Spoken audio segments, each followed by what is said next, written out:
প্রিয় দর্শক বন্ধুরা, এই মুহূর্তের জন্য আপার প্রাইমারি থেকে একটি গুরুত্বপূর্ণ খবর আপডেট উঠে আসছে। আপার প্রাইমারি 2016 এবং আপার প্রাইমারি 2012 মামলার ক্ষেত্রে, অর্থাৎ 2012 আপার মামলার ক্ষেত্রে উঠে আসছে গুরুত্বপূর্ণ খবর আপডেট।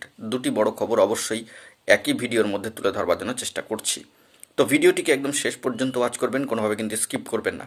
চ্যানেলটিকে অতি অবশ্যই সাবস্ক্রাইব করে নিয়ে সঙ্গে থাকবেন। তো চলুন কথাবার্তা না বাড়িয়ে আমরা মূল টপিকটাতেই ফোকাস করি। বন্ধুরা, বর্তমান সিচুয়েশনে দাঁড়িয়ে একটা বিষয় লক্ষণীয় যে আপার প্রাইমারির ক্ষেত্রে দুটি মামলায় কিন্তু কার্যত কোর্টের সাইড থেকে বড়সড় খবর আপডেট। প্রথমত এ বিষয়ে পার্শ্ব শিক্ষকদের মামলার বিষয় ইতিমধ্যেই জানিয়েছি। এবার উঠে আসছে আপার প্রাইমারির ক্ষেত্রে 2012 মামলার ক্ষেত্রে।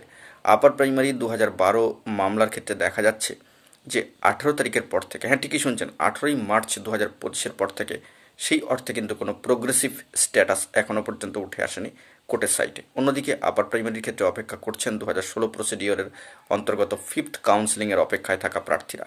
তো সেই প্রাকলগ্নে দাঁড়িয়ে আরও একবার মাসের প্রায় শেষ মুহূর্তে এসে আপার প্রাইমারি থেকে 2012 আপার মামলায় দেখা যাচ্ছে 18 তারিখের পরবর্তী সময় থেকে আর কোনো কোর্টের সাইটে প্রোগ্রেসিভ আপডেট স্ট্যাটাস কিন্তু উঠে আসেনি।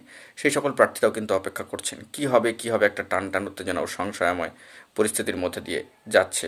তো অবশ্যই আমাদেরকে কোর্টের সাইটে তাকিয়ে থাকতে হবে এবং এই বিষয়ে কোনো কজ লিস্টে কোনো স্ট্যাটাস আসে কিনা বা পরিবর্তন আসে কিনা, এবং কোর্টের সাইটে এই 2012 আপার মামলার স্ট্যাটাসে কোনো বড়সড় আপডেট আসে কিনা সেই দিকে আমাদেরকে ফোকাস রাখতে হচ্ছে। এক কথায় বলতে গেলে আমাদেরকে এখন হাইকোর্টের স্ট্যাটাসের দিকে তাকিয়ে থাকতে হচ্ছে। প্রয়োজনীয় পরিবর্তন এলে সবটাই কিন্তু তৎক্ষণাৎ তুলে ধরবার জন্য চেষ্টা করব। অন্যদিকে 5th কাউন্সেলিংয়ের অপেক্ষায় থাকা প্রার্থীদের আর কয়েকটা দিন কিন্তু অপেক্ষা করতেই হচ্ছে।